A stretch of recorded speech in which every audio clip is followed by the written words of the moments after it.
Assalamualaikum warahmatullahi wabarakatuh. Perkenalkan, nama saya Kurafas B. Abdillah, program studi Teknik Mesin Universitas Nusa Putra Sukabumi. Dalam tayangan kali ini saya akan membahas tentang persoalan yang akan dibahas mengenai relay dan hydraulics di dalam mata kuliah mekatronika. Relay dikenal sebagai komponen yang dapat mengimplementasikan logika switching. Dan sebelum tahun 1970-an, relay merupakan otak dari rangkaian pengendali. Setelah perkembangan zaman, datanglah PLC yang menggantikan relay tersebut. Dan jenis relay yang paling sederhana adalah relay elektromagnetis yang memberikan pergerakan mekanis saat mendapatkan energi listrik. Daripada itu, relay elektromagnetis mempunyai definisi antara lain. Yang pertama adalah alat yang menggunakan gaya elektromagnetis untuk menutup ataupun membuka kontak saklar ataupun switchnya.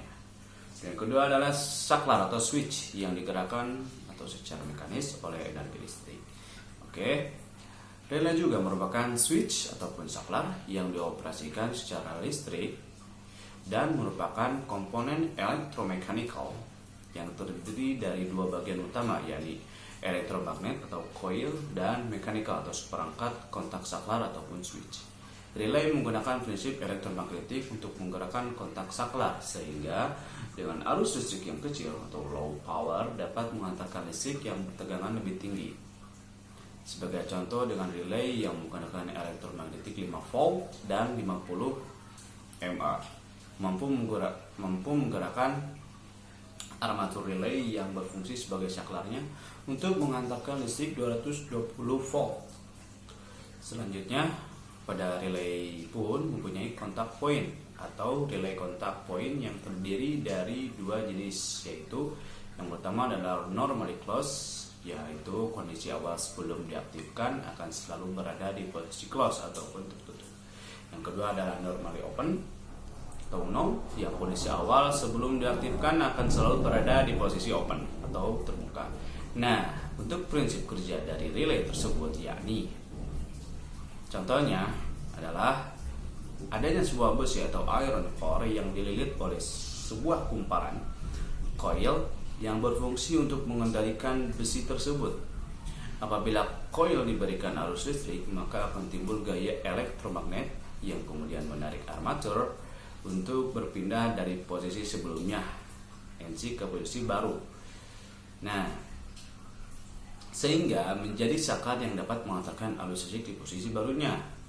Posisi di mana armatur tersebut berada sebelumnya akan menjadi open atau tidak terhubung pada saat tidak dialiri arus listrik.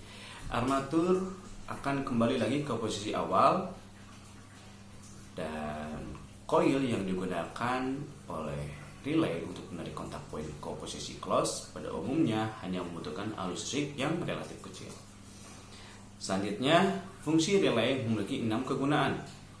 Beberapa fungsi relay adalah sebagai berikut. Yang pertama adalah remote control, penyesuaian voltage. Yang ketiga adalah penguat daya. Yang keempat, logika control. Yang kelima adalah proteksi tegangan. Dan yang keenam adalah pengatur putaran motor DC. Jadi untuk kegunaan dari relay tersebut mempunyai 6 aspek.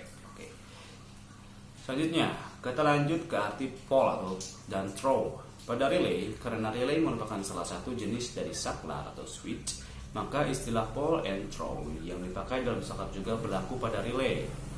Berikut ini adalah penjelasan singkat mengenai istilah pole and throw. Yang pertama adalah pole adalah banyaknya kontak atau switch yang dimiliki oleh sebuah relay, dan throw adalah banyaknya kondisi yang dimiliki oleh sebuah kontak. Berdasarkan penggolongan jumlah pole dan throw-nya sebuah relay, maka relay dapat digolongkan menjadi single pole, single throw, atau relay. Golongan ini memiliki 4 terminal, 2 terminal untuk saklar dan 2 terminalnya lagi untuk coil. Terus single pole double throw, relay golongan ini memiliki 5 terminal, 3 terminal untuk saklar dan 2 terminalnya lagi untuk coil. Terus selanjutnya double pole single throw, relay golongan ini memiliki 6 terminal, Di antaranya 4 terminal yang terdiri dari 2 pasang terminal saklar, sedangkan 2 terminal lainnya untuk koil. Relay GPST dapat dijadikan 2 saklar yang digandakan oleh 1 koil. Oke, yang selanjutnya double pole double throw. Relay golongan ini memiliki terminal sebanyak 8 terminal. Ya, di antaranya 6 terminal yang merupakan 2 pasang relay SPDT yang digandakan oleh single atau 1 coil, single coil, sedangkan 2 terminal lainnya untuk coil. Nah, selain golongan relay di atas, selain golongan relay yang tadi, terdapat juga relay-relay yang pole and throw-nya melebihi dari 2, misalnya triple pole double throw, 4 pole double throw, dan lain sebagainya. Oke, setelah pembahasan mengenai introduction dari relay functional and part-part dari relay tersebut, kita lanjut ke pembahasan yang berikutnya, yaitu hydraulics. Sistem hydraulics adalah salah satu sistem atau peralatan yang bekerja berdasarkan sifat dan potensi ataupun kemampuan yang ada pada zat cair atau liquid. Oke, kata hidrolik sendiri berasal dari bahasa Yunani, yakni dari kata hydro yang berarti air dan aulos yang berarti pipa. Namun pada masa sekarang ini sistem hidrolik kebanyakan menggunakan air atau campuran oli dan air atau water emulsion atau oli. Prinsip dasar dari sistem hidrolik ini sebenarnya sangat sederhana, yaitu gaya yang diberikan pada satu titik akan dipindahkan ke titik yang lain menggunakan cairan yang dimanfaatkan. Cairan yang biasa digunakan adalah fluida cair ataupun pelumas seperti oli pada gambar. Oke, sebuah sistem hidrolik sederhana yang terdiri dari 2 unit piston. Oke, kita lanjut saja. Nah, seperti pipa yang diisi dengan minyak, jika Anda memberikan gaya ke bawah pada piston bagian kiri, maka gaya tersebut akan ditransmisikan ke piston kedua di bagian kanan melalui minyak dalam pipa. Hal yang menarik dari sistem hidrolik ini adalah pipa yang menghubungkan kedua silinder tersebut dapat mempunyai panjang dan bentuk apapun, yang penting tidak bocor, karena kebocoran tersebut bisa mengganggu kemanfaatan dari minyak atau oli tersebut. Oke, selanjutnya yaitu part-part dari hidrolik. Oke, komponen dasar sistem hidrolik yang pertama adalah pompa. Ya, jelas pompa. Komponen yang digunakan untuk mengubah tenaga mekanik ke tenaga mekanik, pipa dan selang. Komponen yang digunakan untuk mentransmisikan dan meneruskan tenaga hidrolik. Yang ketiga adalah valve ataupun katup.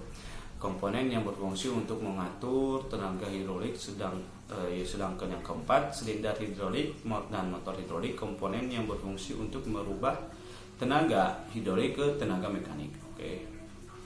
Dan ada juga komponen tambahan pada sistem hidrolik seperti tangki, kedua alat pendingin dan pemanas yang diperlukan untuk menjaga suhu oli supaya sesuai pada temperatur kerja yang dibutuhkan. Yang ketiga adalah filter hidrolik, digunakan untuk menyaring kotoran pada oli hidrolik. Yang keempat adalah alat ukur tekanan, digunakan untuk mengukur tekanan sistem hidrolik. Yang kelima adalah flow meter, digunakan untuk mengukur laju aliran fluida hidrolik. Nah, jadi teman-teman, mungkin dikecukupkan sekian dari pembahasan introduction and functional part of relay and hydraulic dari mata kuliah mekatronika di program studi teknik mesin. Saya Berbasmila Bila selaku mahasiswa teknik mesin Universitas Nusa Putra undur diri bila ada kata yang salah dan tidak sopan yang menimbulkan kesalahpahaman. Saya minta maaf. Wassalamualaikum warahmatullahi wabarakatuh.